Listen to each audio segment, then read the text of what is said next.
ராதே கிருஷ்ணா. எல்லோருக்கும் நமஸ்காரம். இந்த வீடியோவில் கீதா தீபமான பகவத்கீதை உருவான கதையை பார்ப்போம்.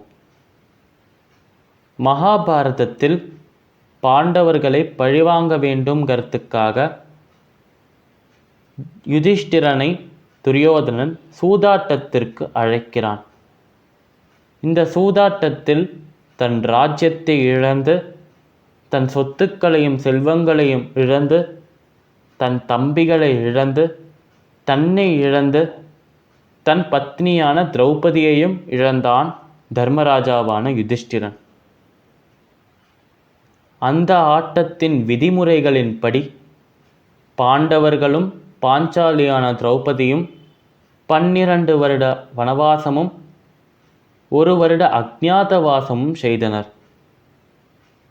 இந்த 13 வருட காலம் முடிந்த பிறகு தங்கள் ராஜ்யத்தை திரும்ப பெறுவதற்காக ஹஸ்தினாபுரம் சென்ற பொழுது துரியோதனன் ஒரு ஊசி முனை அளவு நிலத்தை கூட தர முடியாது என்று சொல்லி திருப்பி அனுப்பி வைத்தான்.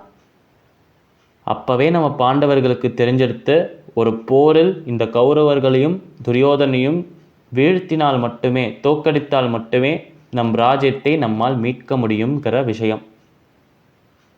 ஆனாலும் ஒரு முறை பேசி பார்க்கலாமே என்பதற்காக கிருஷ்ணரை தூதாக அனுப்பும் பொழுது அவரும் ஹஸ்தினாபுரம் சென்று தன் விஸ்வரூபத்தை காட்டி, இந்த போரில், இந்த யுத்தத்தில் பாண்டவர்கள் தான் ஜெயிப்பார்கள் என்று சொன்ன பொழுதும் துரியோதனன் தன் முடிவை மாற்றிக்கொள்ள தயாராக இல்லை. இந்த யுத்தத்திற்கு மகாபாரதம் என்று பெயர் வந்தது. இந்த மகாபாரத போர், இந்த மகாபாரத யுத்தம் நடந்த அந்த இடத்திற்கு தர்மக்ஷேத்திரம் என்று அழைக்கப்படும் குருக்ஷேத்திரமே பெயர். அதனால் மகாபாரத யுத்தத்தின் முதல் நாள் அன்று தர்மக்ஷேத்திரமான குருக்ஷேத்திர போர்க்களத்தில் தன் எதிரே நின்று கொண்டிருக்கும் கௌரவப்படையை பார்த்து வியப்பும் கலக்கமும் அடைந்தான் அர்ஜுனன்.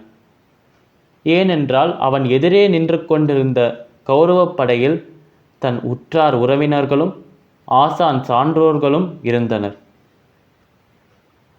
யாருக்காக இந்த போரில் பங்கேற்கிறேனோ, யாருடன் ஆனந்தமாக சந்தோஷமாக இருக்கணும்னு ஆசைப்படுறேனோ அவர்களே என் எதிரே நின்று கொண்டிருக்கிறார்களே.